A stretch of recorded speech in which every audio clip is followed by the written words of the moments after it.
ચેનલમાં સૌનું સ્વાગત છે. હું વર્ષાબેન કટકિયા. જય બાબા સ્વામી, જય ગુરુદેવ. આજે આપણે બનાવવાના છીએ તાજી નાની કેરી ખાખડી. આ 70ની 500 લીધી સવડી અવડી. અમારે તો અહીંયા ક્યારેક જ આવે વેચાવા, બહુ ન આવે.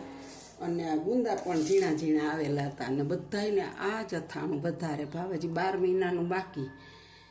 તો અમે ખૂટા આચાર મસાલો તો ઘરે ત્યાં રાખીએ જ છે ખાવા માટે. તો આજે આપણે હાવ તાજું અથાણું. આ તો અઠવાડિયાનું જ મહેમાન છે અમારે. 500 કેરી છે અને 500 ગુંદા છે. તો હવે આપણે છે ને આમાં કેરીને નાખી દઈશું અને ગુંદા પણ નાખી દઈશું. આ ગુંદામાં હજી ચીરબીર કાંઈ છે જ નહીં, આ એમનેમ જ છે તે. તો તમે જોઈ શકો છો. આપણે આ 4 ચમચા તેલ થોડીક વાર પહેલાં ગરમ મૂક્યું હતું અને એ આપણું તેલ ગરમ થઈ ગયું છે. તો આપણે એની અંદર આ અચાર મસાલામાં હિંગ તો છે જ, પણ થોડીક આમાં આ તેલમાં નાખી દઈશું વધારે, એટલે સરસ લાગે, બધાને ભાવે બહુ જ. અને હવે આપણે આ આચાર મસાલો ઘરે બનાવેલો છે ખાવા. આની અંદર નિમક ઓછું હોય છે, ઘરે બનાવેલો હોય એટલે ખાલી માપનું જ હોય. આમાં બહુ નિમક આપણે નાખેલું નથી. આપણે ઘરે થેપલા કરી કે રોટલી દાળ ભાત ત્યારે થોડુંક ખાવા લઈએ છીએ. તો આપણે આ આચાર મસાલો એની અંદર તાજો નાખી દઈશું. આપણે 2 ચમચા નાખી જોઈએ, પછી જોઈએ તો આપણે વધારે નાખીશું.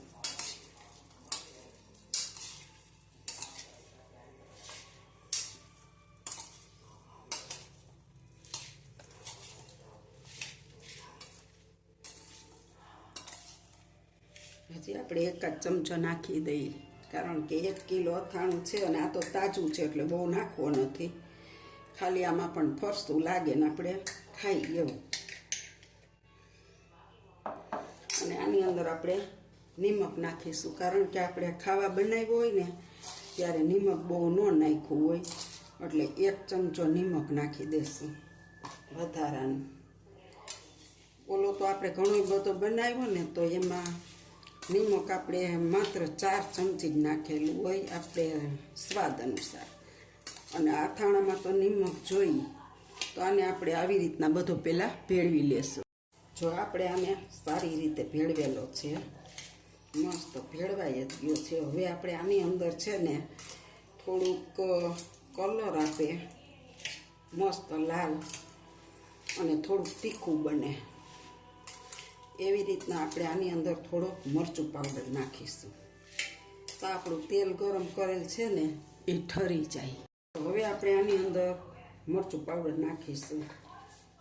બળી લેવા ગઈ, થોડીક વાર લાગી ગઈ. જો આપણે 1 આખો ભરી અને ચમચો લીધો છે મરચું પાવડરનો, એને આપણે હવે મિક્સ કરી દઈશું.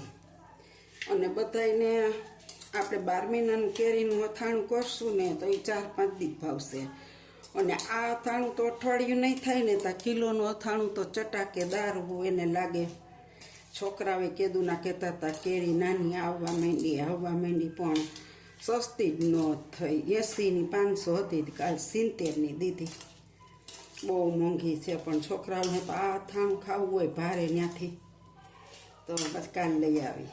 ભલે મેં નાની, અમારે તો અહીંયા બધું બહુ અમથું મોંઘું મળે ગામમાં.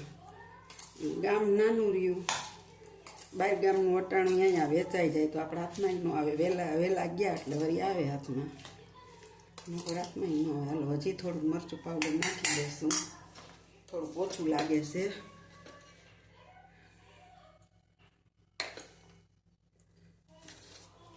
આપણે જો આ અથાણાની અંદર કોઈ કાશ્મીરી લાલ મરચું નથી, આ આપણા ઘરનું જ મરચું છે. અને હજી તો નવું મરચું બનાવવાનું બાકી છે, જૂનું જ છે, તો એકદમ લાલ બનશે અથાણું. આપણે ઓલું અથાણું બનાવશું ને ત્યારે હું તમને બતાવીશ. આ તો બોરો અમે 12 મહિના ખાવા રાખી જ છીએ. એવું નહીં કે આમાં મરચાંનો અને બધું બનાવીને ખાઈ, બધા વસ્તુમાં, ગાજરમાં. અને હવે આપણે આપણું તેલ ઠરી ગયું છે તો આપણે નાખી દઈશું અંદર.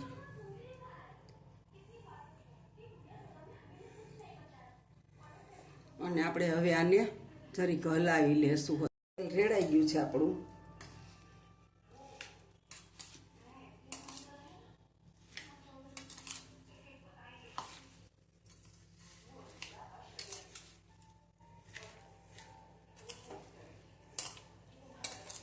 આ તાજું ખાવાનું છે એટલે બહુ આપણે વધારે તેલ ન નાખીએ તો હાલે. મેં અત્યારે બોરો તો વઘારેલો જ હતો, તોય મોટો શાક લઈને એ 4 ચમચા તેલ ગરમ કર્યું અને નાખી દીધું. હજી તો હાઈન થાય ને તેલ બધું ઉપર આવી જાય. તોય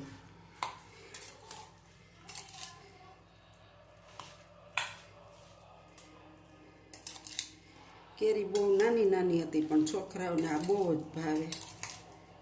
નિશાળે જાય ને તો ટિફિનમાં લઈ જાય. અને કુદરતી આ કાચા ગુંદા ને કાચી નાની ખાખડીનું અથાણું છે ને બધાને વધારે ભાવતું હોય છે. ઓલા કરતા આ વધારે ભાવે. આવું તો 3-4 વાર થાય. હજી કેરી મોંઘી છે, આપણે પહેલી વાર જ બનાવ્યું. તો દર વર્ષે આવું 4 થી 5 વાર આવું અથાણું થાય. ત્યાર પછી મોટી કેરી આવે ને ત્યારે મોટી કેરીનું કરી. આ પહેલી વખત કર્યું છે. હજી તો નાની અવળી જ કેરી હતી. હજી આવું 2-3 અઠવાડિયા થાય પછી મોટી કેરી આવશે ને ત્યારે બધા અથાણા કરીશું. તો જો મારું આ ઘરમાં આપણે આચાર કરી રાખ્યો હોય તો ગમે ત્યારે 250 ગ્રામ કેરી હોય તો તમે કરી શકો. નકરી કેરીનું, કેરી ગુંદીનું, કેરીને ગુંદાનું, પછી કેરી ગાજર ગુંદાનું ગમે એ તમે તાજું ખાવા કરી શકો. એટલે આચાર હું 12 મહિના વઘાર કરેલો થઈ રહી એટલે કરીને અમે રાખીએ જ છીએ. થેપલા આયરે કે દાળ ભાત શાક આયરે કે ગમે ત્યારે ચટણીની જેમ ખાવા માટે. તો આવ્યા ગુંદા એટલે જો તરત અથાણું બની ગયું આપણું. નકર બોરા વઘારવા પડે ને બધું કરવું પડે. તો જો મારી તમને આ રેસીપી સારી લાગી હોય તાજા અથાણાની તો લાઈક કરજો, શેર કરજો, બેલ લાઈક બટન દબાવવાનું ભૂલતા નહીં. અને તમે જ મને આગળ લઈ આવશો. આમાં કોઈ પૈસા બેસતા નથી. તો ચોક્કસથી લાઈક શેર કરજો અને આવજો. જય બાબા સ્વામી, જય ગુરુદેવ. તમે તાજું આવું બનાવજો અને મને કોમેન્ટમાં લખજો.